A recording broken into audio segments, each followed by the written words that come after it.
Selamat sore pemirsa, kabar petang kembali hadir menyapa Anda pada sore hari ini. Kami akan menghadirkan beberapa informasi terbaru yang akan menemani Anda selama beberapa saat ke depan. Bersama saya Zakia Herunisa, berikut informasi selengkapnya.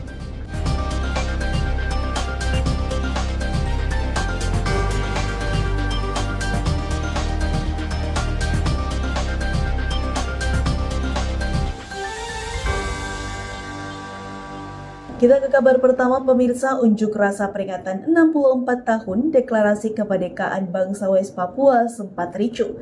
Puluhan mahasiswa yang tergabung dalam Forum Solidaritas Pelajar dan Mahasiswa Peduli Rakyat Papua serta Front Rakyat Indonesia untuk West Papua menggelar unjuk rasa di Jalan Lantodeng Pasewang, Kecamatan Mamajang, Kota Makassar pada Senin 1 Desember 2025 siang.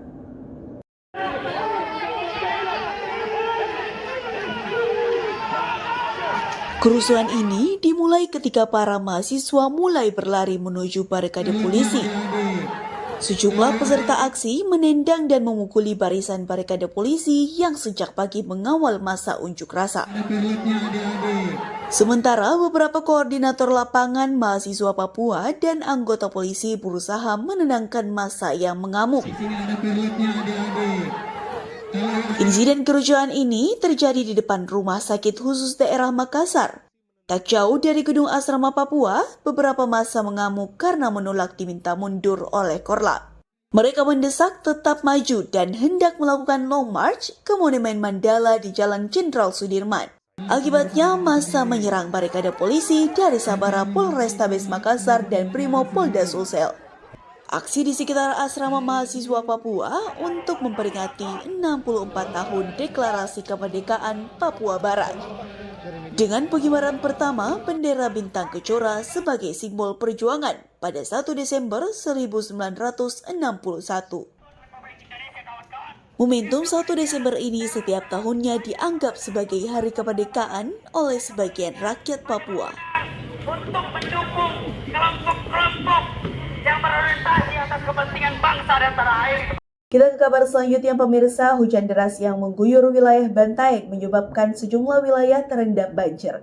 Meluapnya debit air sungai merupakan pemicu utama yang mengakibatkan sejumlah pemukiman terendam banjir sehingga mengganggu aktivitas warga. Tak hanya itu, Jalan Poros Nasional Bantaeng juga terendam banjir, mengakibatkan arus lalu lintas sempat tersendat lantaran arus air yang tidak dapat dilalui kendaraan. Area Jalan Pahlawan Sasaya banjir. Hujan deras yang mengguyur Kabupaten Bantaeng pada Minggu 30 November 2025 memicu banjir bandang yang melumpuhkan aktivitas warga. Masuk lagi di rumah. Kawasan terdampak meliputi Garekea, Pasar Baru, Swalayan, Terminal, Sasaya, PTN Kaili, hingga sebagian kompleks perkantoran di Jalan Andi Manapiang. Arus lalu lintas terhenti akibat tingginya debit air. Dari pantauan langsung, banjir merambah ke jalan-jalan lain seperti pemukiman warga di Tala-Tala, Lorong Sunyi, Pasar Sentral, Beklang, Sasaya, hingga jembatan Maricaya Mato Angin. Dari sejumlah titik yang terendam air, ketinggian airnya bervariasi, mulai dari setinggi betis orang dewasa hingga pinggang orang dewasa, membuat mobilitas masyarakat terhenti. Air sungai yang meluap dan drainase yang tak mampu menahan debit tinggi membuat sejumlah jalan-jalan utama dan pemukiman tergenang. Petugas BPBD bersama aparat setempat sigap melakukan pemantauan dan membersihkan saluran air dari sampah, serta memastikan tak ada korban jiwa. Selain itu, bantuan logistik mulai disalurkan ke keluarga terdampak. Hingga siang hari, air mulai surut di beberapa titik. Namun warga dihimbau untuk tetap waspada akibat perkiraan hujan susulan masih tinggi. Perhatian terhadap lingkungan dan penanganan cepat oleh pemerintah serta masyarakat terbukti vital untuk meminimalkan kerugian.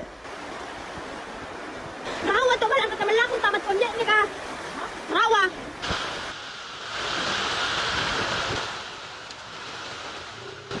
Pemirsa, bencana alam yang melanda Kecamatan Batang Toru, Tapanuli Selatan, Sumatera Utara pada 25 November 2025 kemarin telah menyebabkan kerusakan parah. 5 desa bahkan rata dengan tanah akibat hantaman air besar, membawa batang pohon gelondongan sangat besar. Pemirsa, 5 desa yang rata dengan tanah ini adalah Desa Huta Godang, Desa Garoga, Desa Aigado, Desa Batu Horing, dan Desa Sitinja. Nampak dari video ini banyak gelondongan kayu besar yang diduga ini akibat adanya penebangan di lokasi perbukitan yang diduga dilakukan oleh salah satu perusahaan swasta.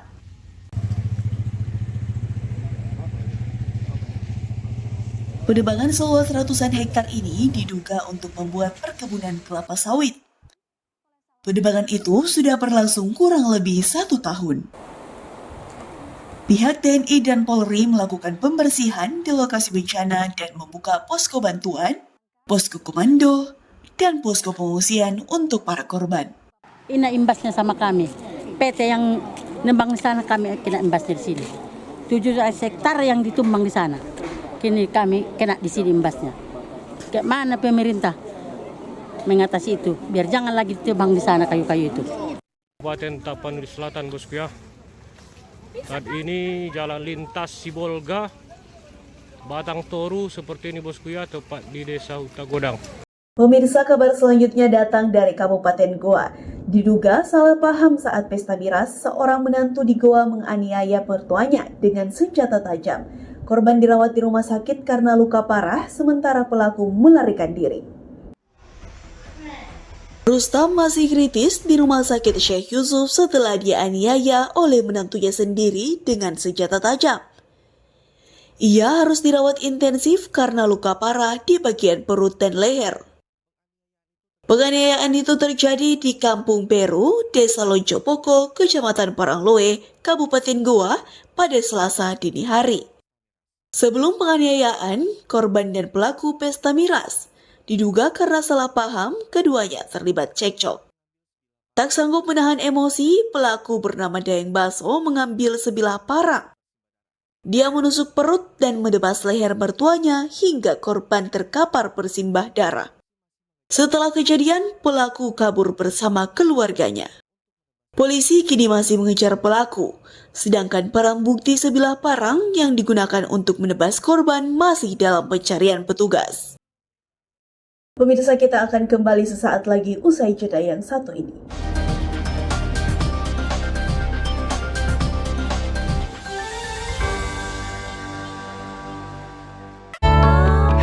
Oh no! Pakai Ciptaden Fresh Maxi Cool Baru dengan Blue Gel Technology. Red Zap usir bakteri, bau mulut, nafas segar lebih lama. First day jadi fresh day. Ciptaden Fresh Maxi Cool. Fresh and cool to the max. Memang Hotin DCL beda dengan yang biasa. Karena rematik, keselio, dan nyeri sendi bukan sakit biasa. Pakai Hotin DCL. Bahan aktif DCL-nya meresap ke pusat sakit. Panasnya pas, redakan nyeri sendi dan keselio. Hotin DCL.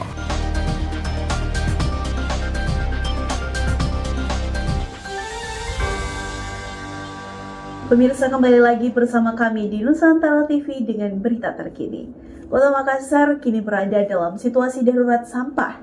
Hampir 1.000 ton sampah dihasilkan warga lalu dikumpulkan ke TPA Antang. Untuk mengetahui informasi selengkapnya, kita akan mendengarkan laporan langsung dari jurnalis Nusantara TV yang saat ini telah berada di lokasi.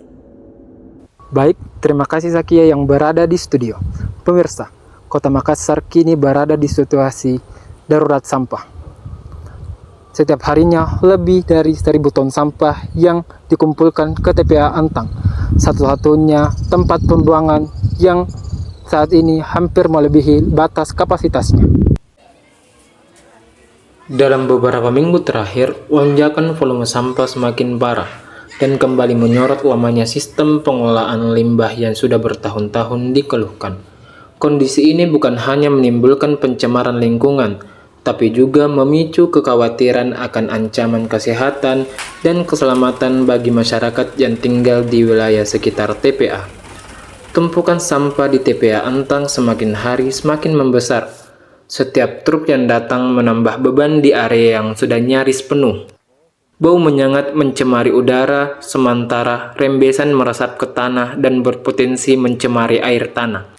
Selain itu, gas metana yang terbentuk dari timbunan sampah terus meningkat. Jika tidak dikendalikan, gas ini dapat memicu ledakan dan membahayakan keselamatan warga yang tinggal di sekitar wilayah pembuangan. Kayak sungai itu ditimbuni, kayak sungai timbuni begini sekarang karena terlalu banyak kawan sampah di luar. Dan semua satu kota Makassar ini mungkin. Kondisi TPA Antang yang masih menggunakan sistem open doping menyebabkan pencemaran air tanah yang bisa berujung pada beberapa masalah kesehatan, termasuk gangguan pernapasan dan penyakit kulit di sekitar masyarakat. Tak hanya berdampak langsung, akumulasi sampah dalam jangka panjang berpotensi meningkatkan risiko penyakit kronis, mulai dari kanker hingga gangguan lainnya. Kondisi TPA yang masih menerima lonjakan volume sampah juga meningkatkan risiko terjadinya longsor dan bencana lingkungan bila tidak segera ditangani. Itu kalau tiba-tiba hujan toh jalanannya macet sekali sampai baunya juga menyengat sekali.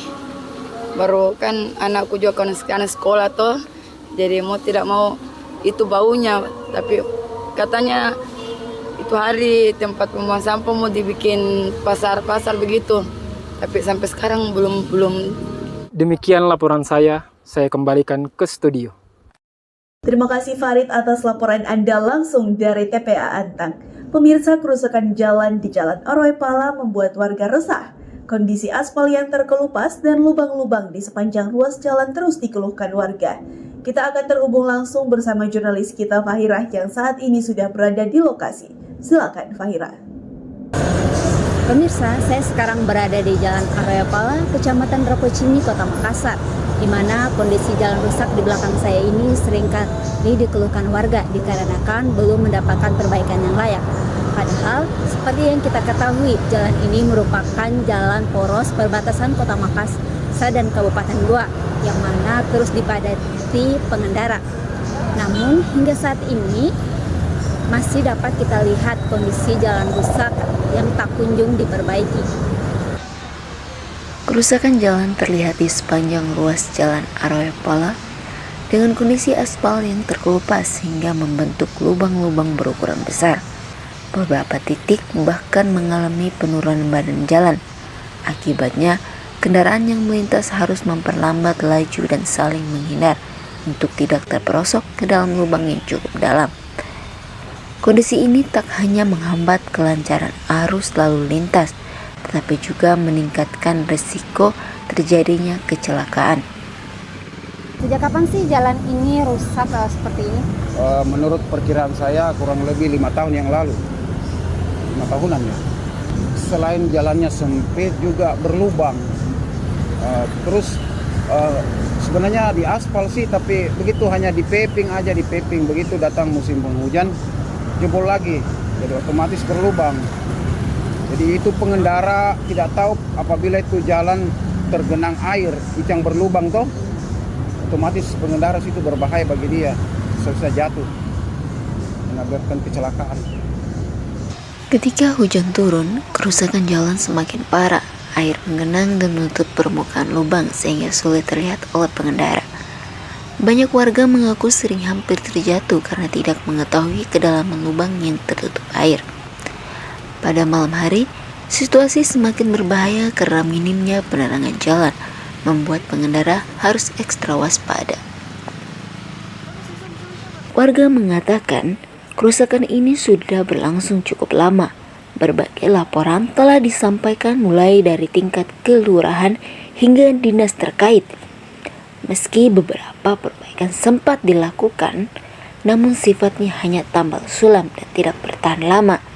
Akibatnya, kondisi jalan kembali rusak dan semakin memperburuk kenyamanan serta keselamatan pengguna jalan yang melintas setiap hari. Ada sering jalan jatuh sini karena rusak jalanan sini.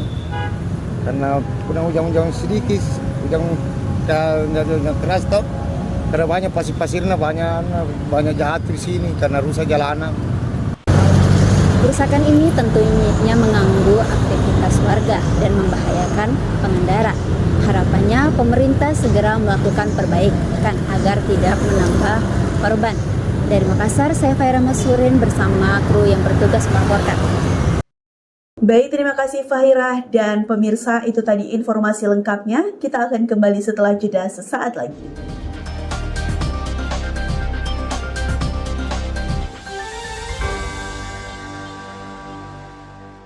Semua botol bayi tertulis 100% bebas BPA. Kalau air galon, ada nggak ya yang 100% bebas BPA? Untuk itu, Le Mineral hadir dengan galon yang 100% bebas BPA. Ditandai dengan kode segitiga nomor 1. Le Mineral. Duh, pegel. Baru nih, Paramex dari Otot Hot Cream. Panasnya hot, nggak lengket. Wangi, lega. Mantap. Paramex dari Otot Hot Cream. Produksi Konimex.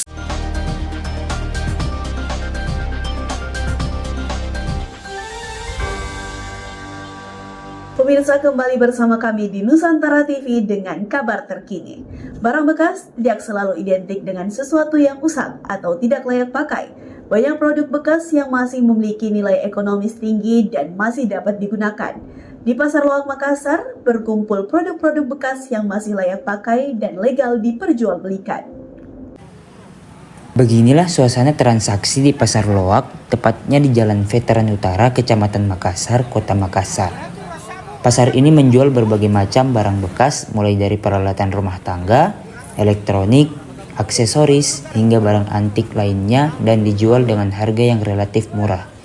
Jika beruntung, pembeli bisa mendapat barang yang berkualitas dengan harga yang sangat terjangkau. Pasar ini menjadi surga bagi para pencari barang loak. Saya kesini itu karena saya merasa unik di sini. Merasa unik karena barang-barangnya, barang-barang antik semua ada, barang-barang baru juga ada di sini. Terus di sini juga lengkap, kayaknya di sini juga lengkap. Biar barang-barang kecil juga semuanya ada di sini. Pasar ini beroperasi setiap hari mulai dari pukul 6 pagi hingga pukul 10 pagi dan ramai dikunjungi setiap hari Sabtu dan Minggu. Pasar Loak di Jalan Veteran Utara mempunyai daya tarik tersendiri bagi masyarakat. Tidak hanya menjual barang-barang bekas saja, melainkan memberikan pengalaman belanja yang unik. Banyak pengunjung mendapatkan barang-barang antik yang sudah jarang dijumpai dan dibeli dengan harga terjangkau. Mulai hari Minggu sampai hari Minggu lagi buka. Oh, berarti setiap hari? Iya, setiap hari. Dari jam berapa itu buka? Kalau hari-hari biasa pulang ke jam 9. Tuh, tak buka mie rumah, tokoa. Jadi dibungkus mie. Tapi ini Bu, ya. Apa-apa aja yang dijualkan di sini? Itu semua penjual begini. Barang-barang bekas? Iya, barang bekas. Kalau ini barangnya ambil dari mana Bu? Ada rembak tangki. Dari Jalan Veteran Utara, Nusantara TV melaporkan. Pemirsa, menjelang akhir tahun, warga terus memadati Mall Makassar Town Square, yang dimana ini lokasi berlangsungnya Ramayana Fair 2025, dengan berbagai macam diskon besar-besaran serta hiburan lainnya. Ramayana Fair ini merupakan salah satu acara hiburan yang terbesar di Kota Makassar.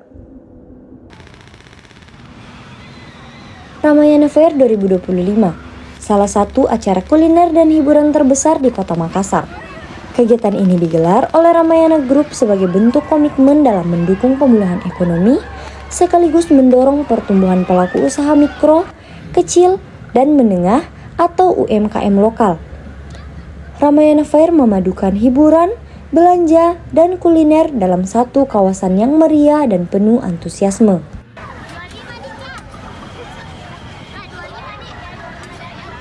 Ramayana Fair 2025 berlangsung mulai tanggal 15 November hingga 4 Januari 2026 dan dibuka setiap hari mulai pukul 11 hingga 22 waktu Indonesia Tengah. Tingginya minat masyarakat terlihat dari ramainya pengunjung yang memadati area acara sejak siang hingga malam hari. Ratusan pelaku UMKM turut ambil bagian dengan menghadirkan berbagai produk unggulan, mulai dari aneka jajanan kekinian hingga busana dengan harga yang terjangkau. Tak hanya itu, hadir pula jajanan viral serta makanan berukuran jumbo yang menjadi daya tarik tersendiri bagi para pengunjung.